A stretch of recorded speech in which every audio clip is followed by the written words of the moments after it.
Orlando Magic HQ. What's poppin'? So Magic fans, today is Saturday, June 17th, which means that we are officially less than a week away from this year's NBA draft, as the Magic will be selecting with picks 6 and 11 overall if nothing changes and they continue to stand pat. And Magic fans, we've talked a lot on this channel about a lot of different prospects outside of the consensus top 3 in Scoot Henderson, Victor Wembanyama, and of course Brandon Miller. We've talked about guys like Grady Dick, Jarris Walker, both of the Thompson twins, Cam Whitmore, and the list goes on.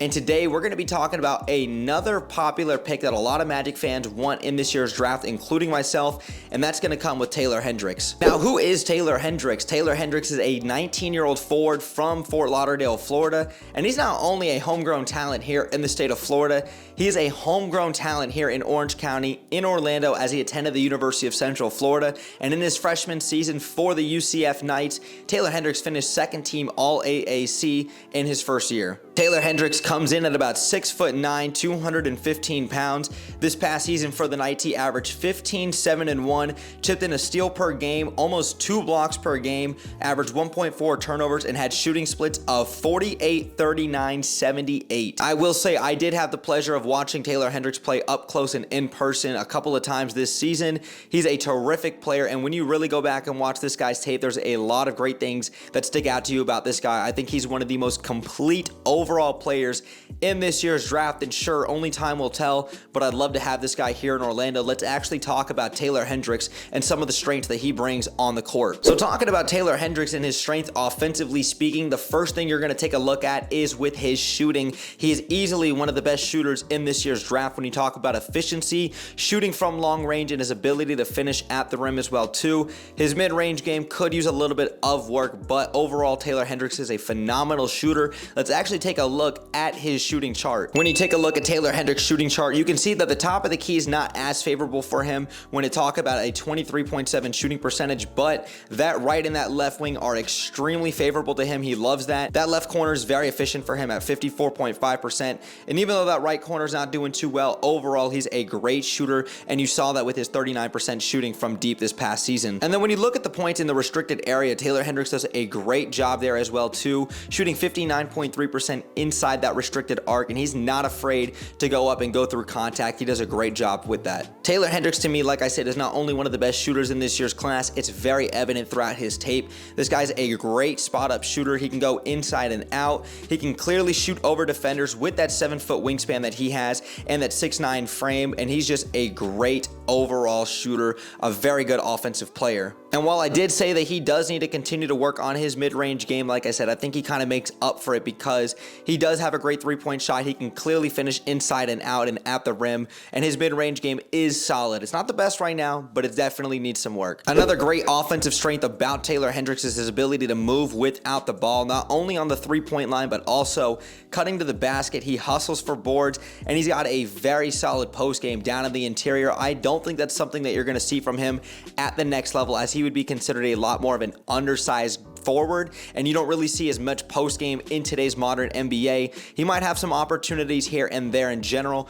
but he does have a very solid post game, and that was very evident with his freshman season with the UCF Knights. Another strength about Taylor Hendricks in general is his offensive and defensive versatility. Offensively speaking, I've already alluded to the fact that he's a great shooter. This guy can space the floor, and he can also create mismatches offensively when his ability to get down low, and then also defensively, he's got the speed and athleticism to keep up with guards on the perimeter. He moves his feet very well, and obviously he's a terrific shot blocker with that 7-foot wingspan. He does a great job keeping up with defenders on the interior and on the perimeter. He can switch 1 through 5, and he may not be able to do that at the next level quite per se, because if there's some 7-footers out there downside in the paint, I'm not sure how much he can keep up with a lot of those guys, but he showed a lot of that ability at the collegiate level, and I think Taylor Hendricks offensively and defensively is a terrific and very versatile player. Another great offensive strength really about Taylor Hendricks was his ability to hit a lot of clutch jumpers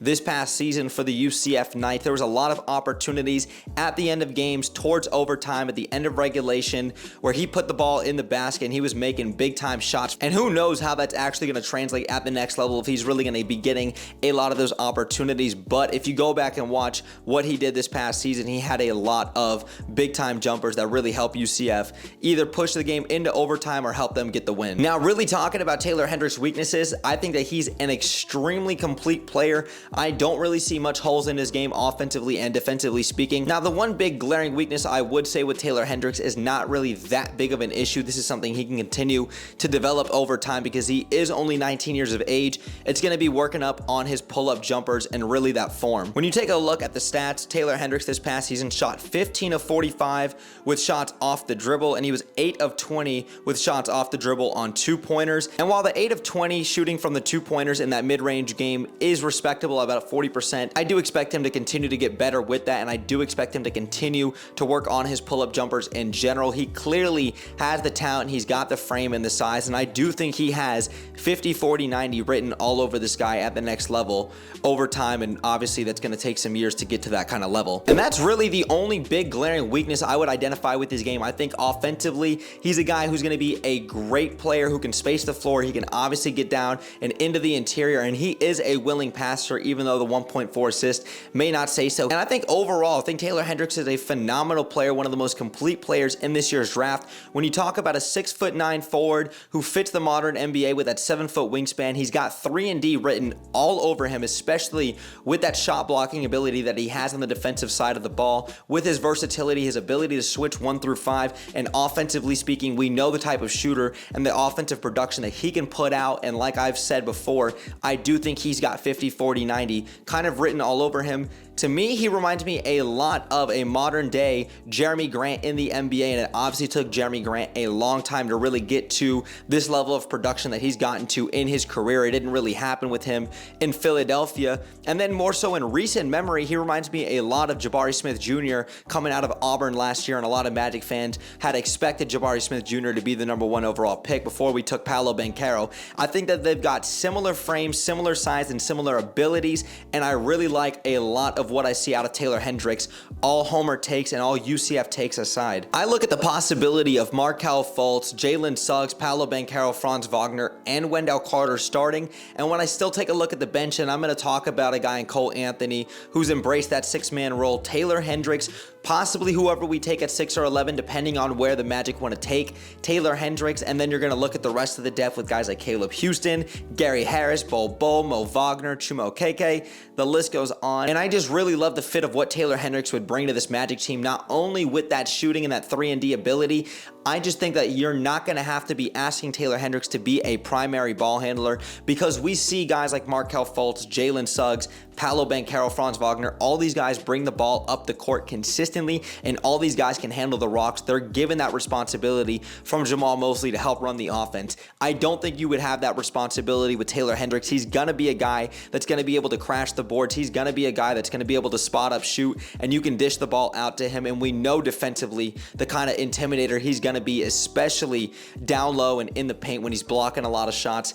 I love the fit of Taylor Hendricks, and I want to say it right here, right now. A lot of mock drafts are not going to have Taylor Hendricks going in the top 6, but if I'm the Magic, I would strongly consider taking Taylor Hendricks at #6 overall, and I don't think that's a reach. I truly think he is one of the most complete players in this year's draft, because I'm assuming, for the sake of this argument and for the sake of this scenario, that obviously Wembanyama, Scoot Henderson, Brandon Miller are going in the top 3, and then with picks 4 and 5, I'm going to probably assume one of the 2 Thompson twins is going to be gone at 4 or 5, and then possibly Cam Whitmore, maybe Jarris Walker, who knows.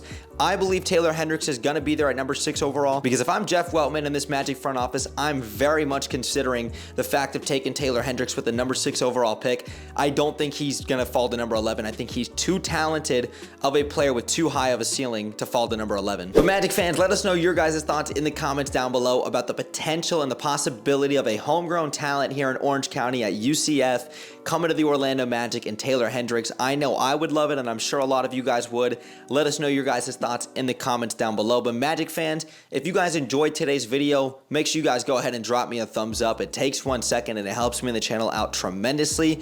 Make sure you guys also go ahead and hit that subscribe bell to stay tuned for more Magic content that I do here on YouTube. And make sure you guys also go ahead and follow me and OrlandoMagicHQ on all of our socials, especially on Twitter. We're both very active and we're on there every single day. The link tree will be in the description down below, so you guys can go ahead and check that out. But Magic fans, thanks again for sticking around throughout the whole video. Brett James, aka BJ, I'm out, y'all. Go Magic, baby.